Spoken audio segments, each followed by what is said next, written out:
Hello students. तो last class में हम लोगों ने क्या सीखा था, कुछ टाइप्स ऑफ सेट्स सीखे थे, जैसे एम्प्टी सेट क्या होता है, इनफाइनाइट सेट क्या होता है और फाइनाइट सेट्स क्या होता है। उसके कुछ एग्जांपल्स भी किए थे हमने। आज उसी डिस्कशन को आगे बढ़ाते हैं हम लोग। तो अगला हमारा क्या है, इक्विवेलेंट सेट्स। ये है नेक्स्ट टाइप जो है इक्विवेलेंट सेट।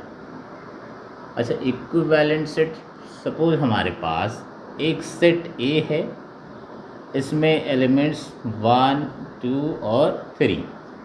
तो अगर नंबर ऑफ एलिमेंट्स इसमें काउंट करते हैं हम लोग तो कितना आ जाएगा, 3 आ जाएगा। पर दूसरा सेट मान लो हमारे पास कुछ क्यों है, जिसमें एलिमेंट्स हैं ए, बी और सी।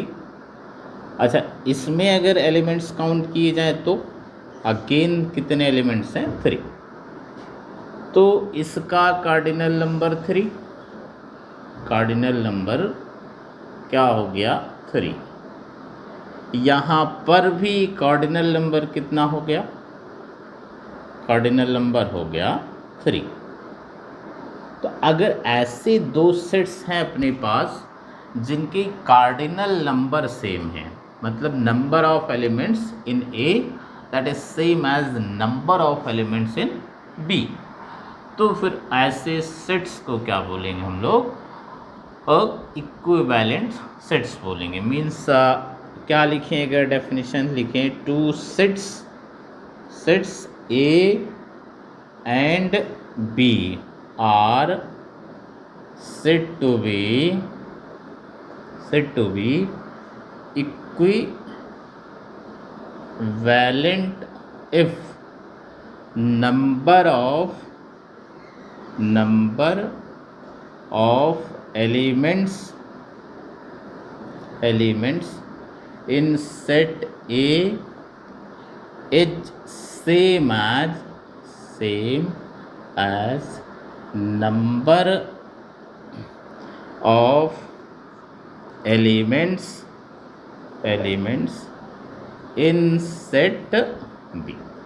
मतलब दो सेट्स हमारे पास ए और बी, ए में जितने एलिमेंट्स हैं बी में भी उतने ही एलिमेंट्स हो जाए, मतलब नंबर्स काउंट करके देखना है कि नंबर्स वाइज जो है दोनों में सेम ही एलिमेंट होना चाहिए, तो फिर उनको क्या बोलेंगे हम लोग, ऐसे दो सेट्स हमारे लिए क्या होंगे, इक्विवेलेंट सेट्स होंगे। ये एग्जांपल लिखा हुआ है हमारे पास। ए सेट जो है उसमें 1, 2, 3 हैं, इसमें भी 3 एलिमेंट है, और बी सेट इसमें भी 3 एलिमेंट्स हैं, तो दोनों में same number of elements same हैं, इसलिए इनको क्या बोलेंगे हम लोग, इक्विवेलेंट सेट्स। अच्छा, नेक्स्ट क्या है अपने पास,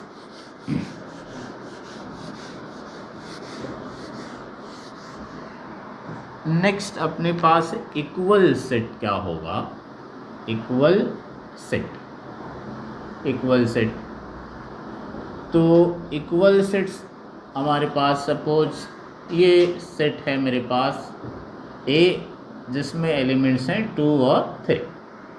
अच्छा, बी सेट कुछ ऐसे है, this is containing all those x is a real number and x square minus 5x plus 6 equals to 0। अच्छा, तो बी में एलिमेंट्स देखे जाए कौन कौन से आएंगे, तो इसको सॉल्व करते हैं। हमारे पास x square minus 5x plus 6 क्या है, 0 है। फैक्टराइज किया मैंने तो क्या आया, x square minus 3x minus 2x plus 6 equals to 0। यहाँ से a क्या आ जाएगा, x minus 3 into x minus 2 equals to 0। x की क्या क्या वैल्यू आ गई, 2 और 3, यानी b में एलिमेंट्स क्या आ गए मेरे पास, 2 और 3। तो अब तो हम देख पा रहे हैं कि जो एलिमेंट्स ए में थे सेम वही एलिमेंट्स बी में हैं। तो अगर ऐसा हुआ कि सेम ही एलिमेंट दोनों में दिखाई दे रहे हैं, तो फिर ऐसे सेट्स को क्या बोलेंगे हम लोग, इक्वल सेट्स बोलेंगे। मतलब क्या लिखें, अगर two sets A and B are said to be equal if A have the same element as B। मतलब A में वही एलिमेंट आने चाहिए जो कि B में है। तो फिर इन सेट्स को क्या बोलेंगे हम लोग, इक्वल सेट्स बोलेंगे। अच्छा लिखेंगे कैसे इनको, and is written as A equals to B। मतलब दो सेट्स A और B, इनको इक्वल सेट्स बोलेंगे अगर A में वही सेम एलिमेंट है जो कि B में है। मतलब A में 2 3 दिखाई दे रहा था, B में भी 2 3 है, तो फिर ऐसे सेट्स को हम लोग क्या बोलेंगे, इक्वल सेट्स बोलेंगे। तो इक्विवेलेंट्स में क्या था, बस नंबर ऑफ एलिमेंट्स सेम होना चाहिए। यहाँ पर क्या है, सेम ही एलिमेंट होना चाहिए, मतलब एलिमेंट वही आने चाहिए जो कि A में है वही B में भी होना चाहिए। एक क्वेश्चन करते हम लोग। क्वेश्चन ये है, स्टेट in the following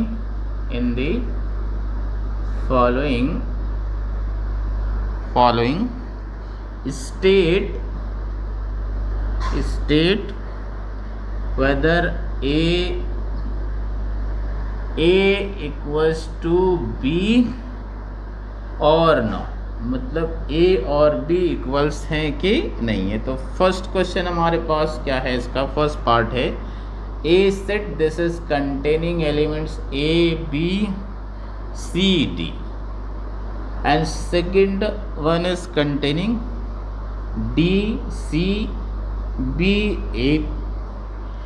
अच्छा तो हम तो पहले डिस्कस कर चुके हैं हम लोग कि अगर एलिमेंट्स जो है ऑर्डर में कुछ भी लिखा जाए, ऑर्डर का तो कोई फ़र्क पड़ेगा नहीं, जो है रिवाइज करके रिपीट करके लिख दिया तभी कोई फ़र्क नहीं पड़ेगा, वो तो सेम ही काउंट होगा। तो यहाँ पर A B C D, यहाँ पर भी A B C D, इसका मतलब ये हुआ this implies A is equals to B, क्योंकि सेम ही एलिमेंट है।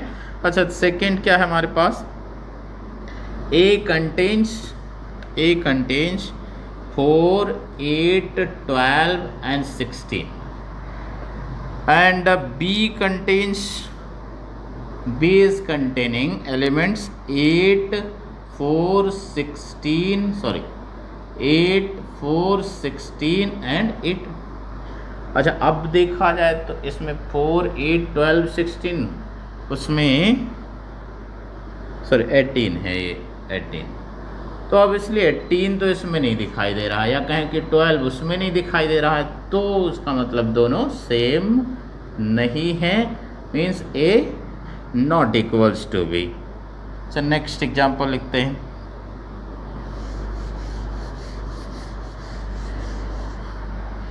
दूसरा क्या है, थर्ड अपने पास है, A contains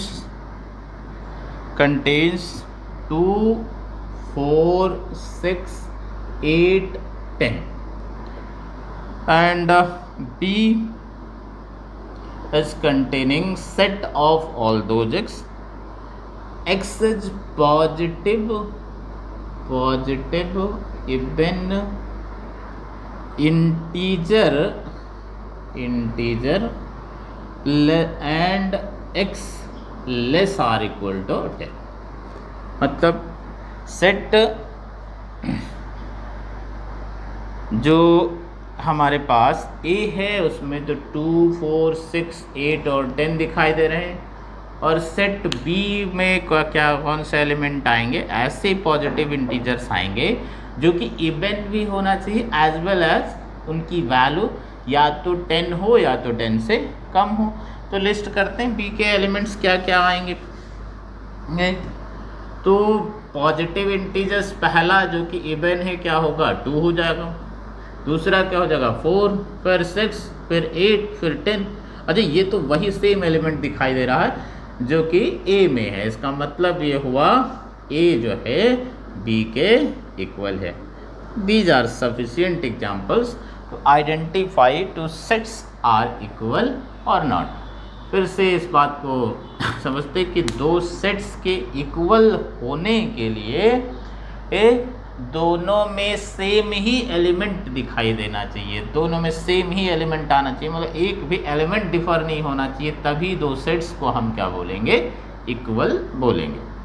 अच्छा नेक्स्ट टॉपिक हमारा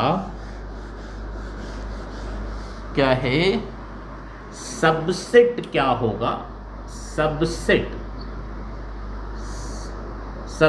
अच्छा सेट हमने सीखा कि कोई भी वेल डिफाइंड कलेक्शन हम लोग लेते हैं ऑब्जेक्ट्स का तो वो क्या हो जाएगा, सेट हो जाएगा। अब सबसेट क्या होगा जो है ये अपने को समझना है।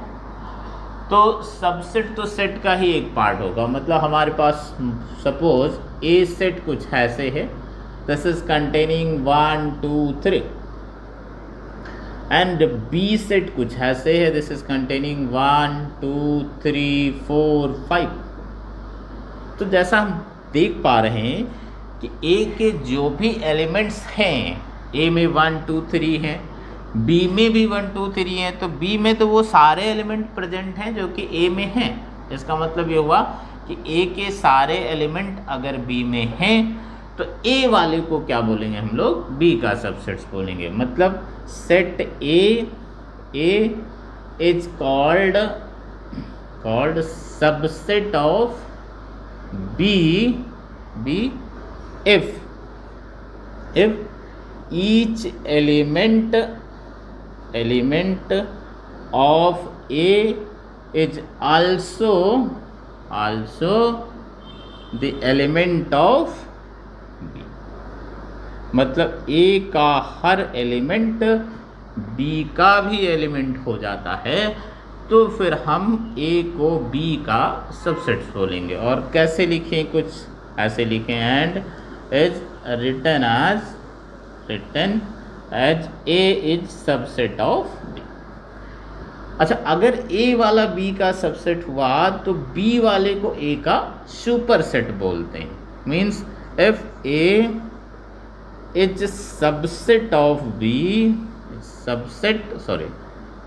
Subset of B, then B is called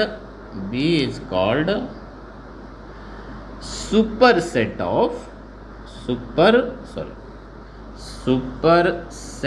of A।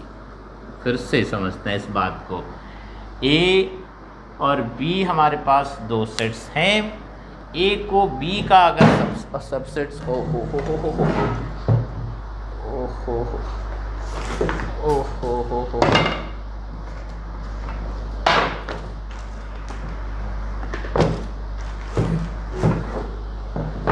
Sorry, अच्छा A को अगर B का सबसेट्स होना है तो फिर A के सारे एलिमेंट B में प्रेजेंट होने चाहिए, तभी A वाला B का सबसेट हो पाएगा। पर अगर A वाला B का सबसेट हुआ तो फिर B वाला A का क्या हो जाएगा, सुपर सेट हो जाएगा। अच्छा सबसेट्स और क्या समझ सकते हैं इसके रिस्पेक्ट में हम लोग, तो एक बात तो ये समझ में आना चाहिए कि अगर A वाला B का सबसेट है, if A is subset of B and X is element of A, X A का एलिमेंट है एंड A B सबका सबसेट है, तो this implies X must belongs to B। मतलब A B का सबसेट है और X A का एलिमेंट है तो X वाला B में भी बिलोंग करेगा। पहली बात तो ये हो गया। दूसरा क्या हो गया, if A is subset of B sorry and Y is some element that does not belongs to B। मतलब y कोई एलिमेंट है जो कि b में तो नहीं है, ए बी का सबसेट है। अच्छा, डेफिनेशन क्या है सबसेट की कि ए अगर बी का सबसेट है तो ए के तो सारे एलिमेंट बी में आना चाहिए। अच्छा, अब कोई एलिमेंट बी में है ही नहीं तो ऑब्वियसली वो एलिमेंट्स फिर ए में तो नहीं ही हो सकता है। Y can not belongs to B. इसको थोड़ा ए और समझते हैं। जैसे मान लो हमारे पास यही था, सेट ए है 1 2 3 था, और सेट बी क्या था मेरे पास 1 2 3 4 5। तो अगर इस बात को नोटिस करें हम लोग, तो अगर 1 ए में है तो ऑब्वियसली 1 बी में है, ए बी का सबसेट है। 2 ए में है तो 2 बी में भी है। 3 ए में है 3 बी में भी है। अच्छा, 6 लिया हमने, 6 जो है ये तो बी में नहीं है तो 6 फिर ए में भी नहीं होगा। 6 डज नॉट बिलोंग्स टू ए। तो अगर ए बी का सबसेट है और कोई एलिमेंट क्या है अगर बी में नहीं है तो फिर ए में तो कंपल्सरली नहीं होगा। और अगर ए बी का सबसेट है और ए में कोई एलिमेंट है तो फिर डेफिनेटली वो बी का एलिमेंट होगा। ये दो बातें ध्यान रखनी अपने को कि जब भी ए बी का सबसेट है और कोई एलिमेंट ए में है तो वो बी में डेफिनेटली बिलोंग करेगा, और उल्टा जाए अगर कोई एलिमेंट बी में नहीं है और ए बी का सबसेट है तो फिर वो एलिमेंट ए में नहीं हो सकता है।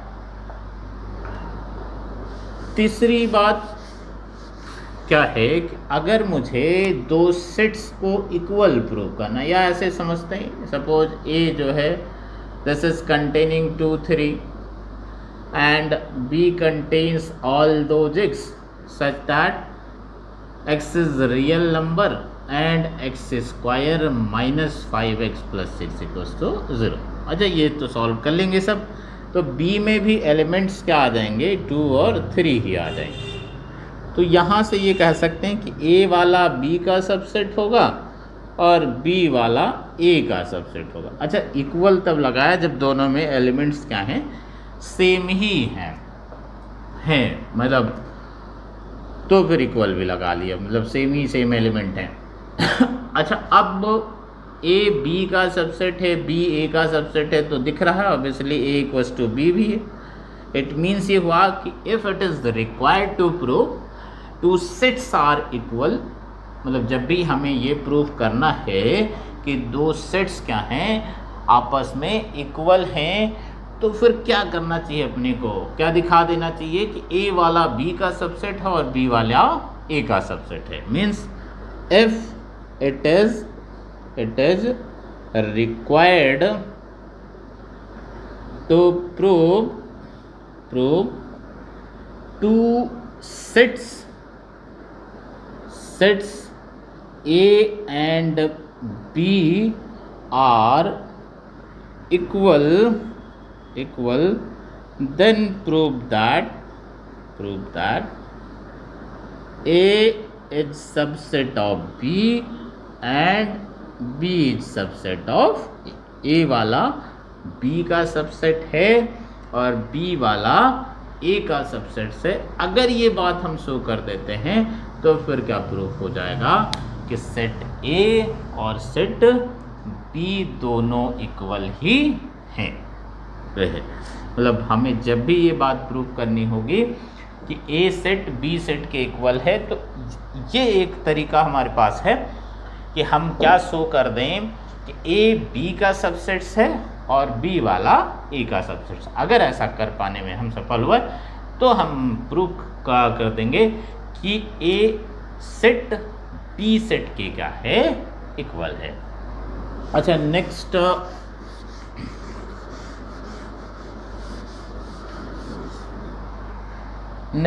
अच्छा, अगर हमें सेट ए कुछ ऐसे था मेरे पास 1, अच्छा एक नोट और लिखते हैं हम लोग, ये है कि empty set is subset of every set. मतलब अगर हम एम्प्टी सेट लें तो वो हर सेट का सबसेट होगा। अच्छा, रीज़न क्या है? क्योंकि एम्प्टी सेट में तो कोई एलिमेंट ही नहीं है, तो हम ये कह सकते हैं कि एम्प्टी सेट में जो भी एलिमेंट है वो हर सेट में बिलोंग करते हैं। इट मीन्स एम्प्टी सेट जो है वो कोई भी आर्बिट्ररी सेट कंसिडर करते हैं हम लोग, तो उस आर्बिट्ररी सेट का क्या होगा? सबसेट होगा। तो कोई भी सेट लिया हमने एम्प्टी सेट, हमेशा उसका क्या होगा? सबसेट्स होगा। अच्छा, सपोज मेरे पास ये है ए सेट, क्या है? 1, 2 और 3। मैं इसके सारे सबसेट्स लिस्ट करना चाहता हूँ कि इस सेट्स को लूँ मैं, अगर जिसके एलिमेंट्स 1, 2, 3 हैं, then how many subsets are possible there, and वो सबसेट्स कैसे लिखूँ मैं? तो जब भी मैं लिस्ट करूँगा, तो हमने पहले लिखा कि एम्प्टी सेट तो हर सेट का सबसेट होगा, तो 5 तो पहले आ जाएगा। इसका मतलब एम्प्टी सेट तो हमेशा ही लिखेंगे। अच्छा, फिर सबसेट्स लिखने हैं, तो मतलब सबसेट्स लिखने का मतलब ये हुआ कि हमें ऐसे सेट्स लिखने हैं जिसके सारे एलिमेंट क्या हों? ए में हों। तो अगर मैंने 1 को लिया, 1 एलिमेंट कंसिडर किए, एक एलिमेंट कंसिडर किए और उनसे सेट बनाया, तो 1 को लिया, तो ये जो सेट आया इसका, तो ये तो इसमें बिलोंग करता, इसका एलिमेंट इसमें बिलोंग करता, मतलब ये इसका सबसेट है। इसी तरह इससे जो सेट बना ये भी, फिर ये भी, तो ये जो भी मान लो इसको E1 नाम दिया, इसको E2 नाम दिया, इसको E3, तो E1 का जो एलिमेंट है वो ए में प्रेजेंट है, मतलब E1 सबसेट है ए का। E2 जो है उसका भी एलिमेंट ए में प्रेजेंट है, मतलब E2 भी सबसेट है ए का। फिर दो एलिमेंट्स ले लिए, 1, 2, 1, 3। अच्छा, इसको मान लो हमने E4 नाम दिया और इसको E5, तो ऑब्वियसली E4 के भी एलिमेंट इसमें प्रेजेंट हैं, तो ये भी क्या हो गया? इसका सबसेट्स होगा। E5 के भी एलिमेंट्स इसमें प्रेजेंट हैं, तो ये भी इसका सबसेट्स हो गया। फिर 2, 3, ये क्या हो गया मेरे पास? E6, तो इसके भी एलिमेंट इसमें प्रेजेंट हैं। अब क्या हो गया? 3, 3, तो 3 का तो एक ही बन पाएगा, 1, 2, 3, ये क्या हो गया? E7। अच्छा, इसके भी सारे एलिमेंट इसमें क्या हैं? प्रेजेंट हैं। तो ये इतने क्या बन गए हमारे पास? सबसेट्स बन गए। अच्छा, ये वाला जो आया वो इसी के इक्वल है, ये वाला इसी के इक्वल है, तो इस बेसिस पे हम लोग क्लासिफिकेशन कर सकते हैं। एक तो प्रॉपर सबसेट,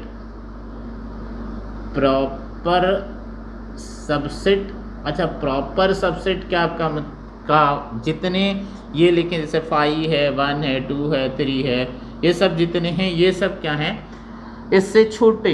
तो जितने भी ऐसे सबसेट्स हैं, मतलब ए और बी मेरे पास कुछ सा कहें कि if A is subset of B, A वाला बी का सबसेट है, एंड बी कंटेन्स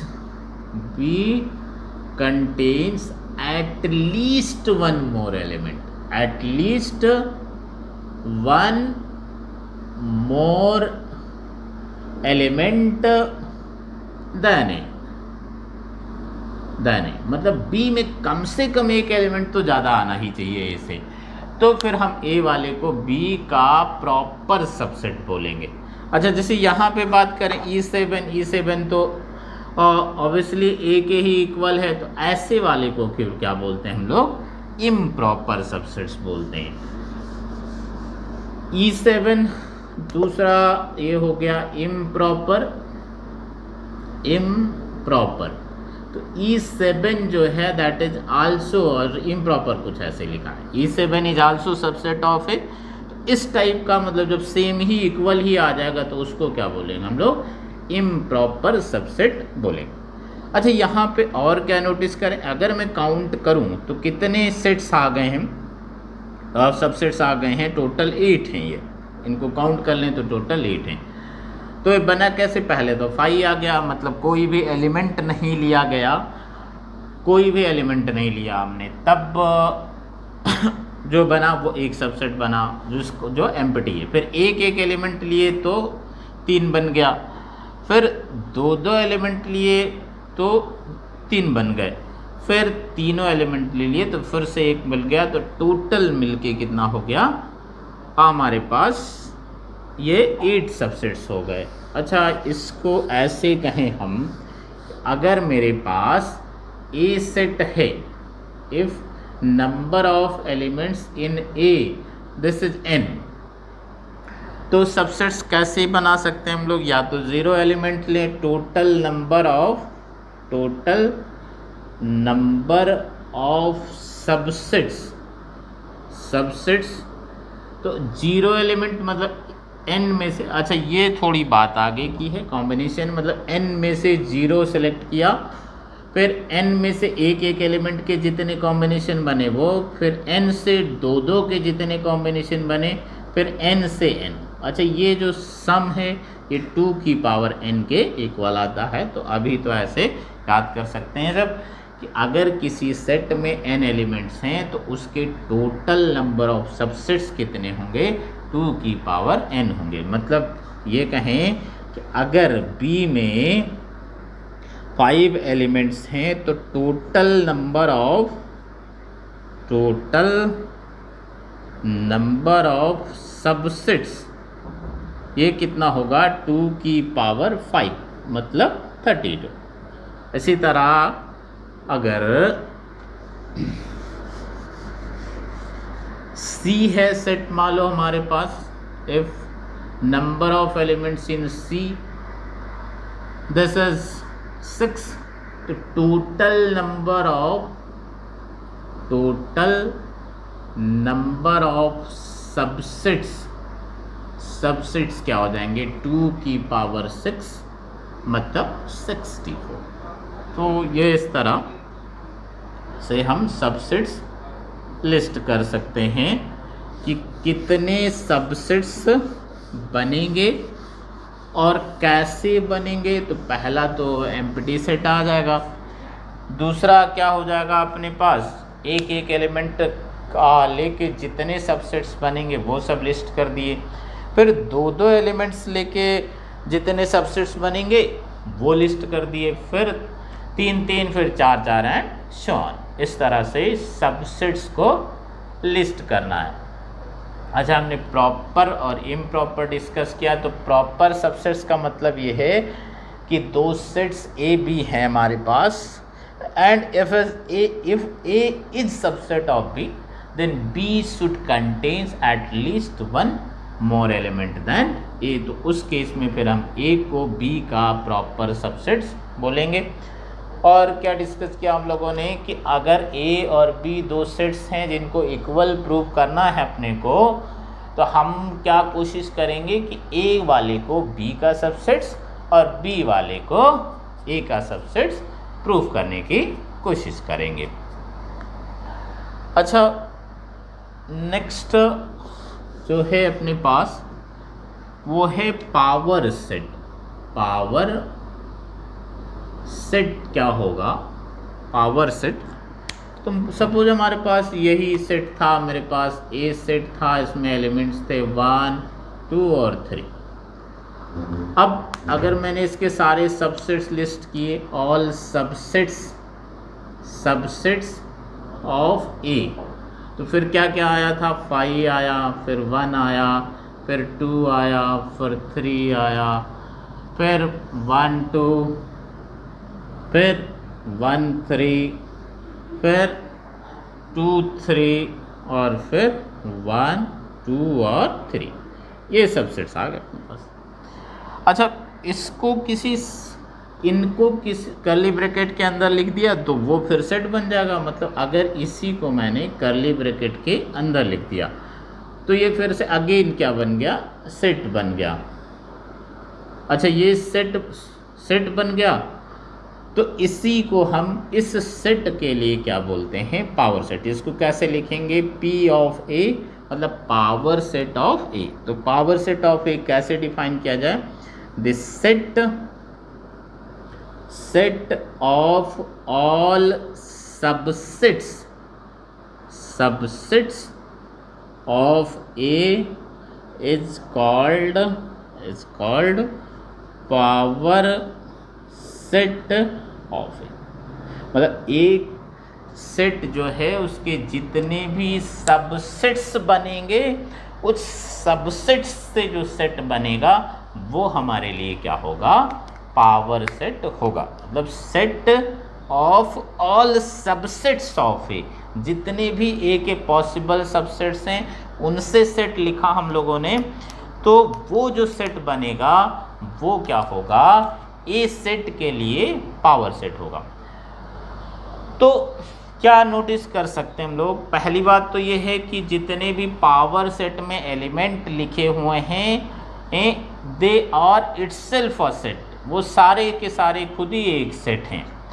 दूसरा, पावर सेट में उतने ही एलिमेंट्स आएंगे जितने कि ए में क्या हैं, ए के सबसेट्स हैं। तो इस बात को लिखते हैं नोट करके,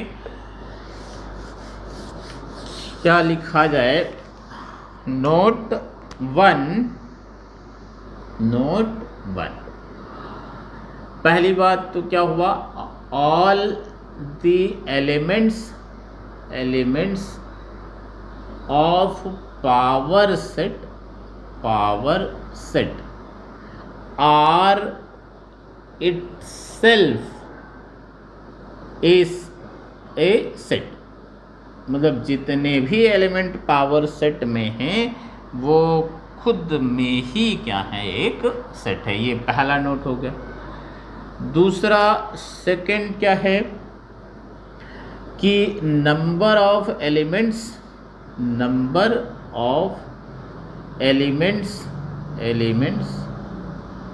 in power set this is same as number of subsets of set A।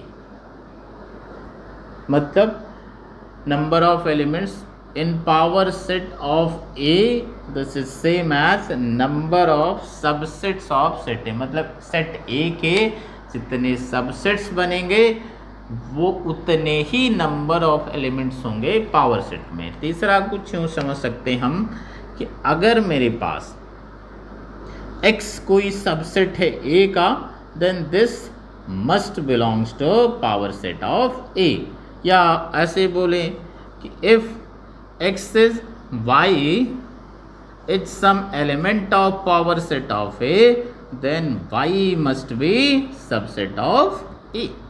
मतलब अगर X सबसेट है A का तो फिर डेफिनेटली ये इम्प्लाई करेगा कि X पावर सेट का एलिमेंट हो। सिमिलर अगर Y पावर सेट का एलिमेंट है तो फिर Y सबसेट होगा पावर सेट का।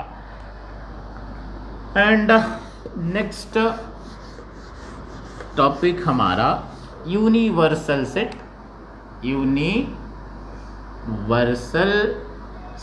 अच्छा, यूनिवर्सल सेट इसको कैसे लिखते हैं हम लोग, लिखने की जो सिंबल्स यूज करते हैं वो ये यू लिखें या कहीं कहीं पर ऐसे भी लिखा होता है, इसको हम लोग जाई पढ़ते हैं, जाई। अच्छा, यूनिवर्सल सेट का मतलब एक ऐसा सेट मिल जाए जिसके लिए रेस्ट जो भी सेट्स हैं वो सब इसके क्या हो जाए, सबसेट्स हो जाए। जैसे मैंने ये लिखा, मान लो ये है मेरे पास A contains 1 2, B contains 4 5, C contains 9 8। अब मैंने कहा कि इसके लिए यूनिवर्सल सेट सजेस्ट करिए, तो यूनिवर्सल कुछ यूँ लिख दिया मैंने, ए जिसके लिए ये सारे क्या हो जाएं, सबसेट्स हो जाएं। तो 1 2 3 4 5 6 7 8 9 10 11 ये लिख दिया।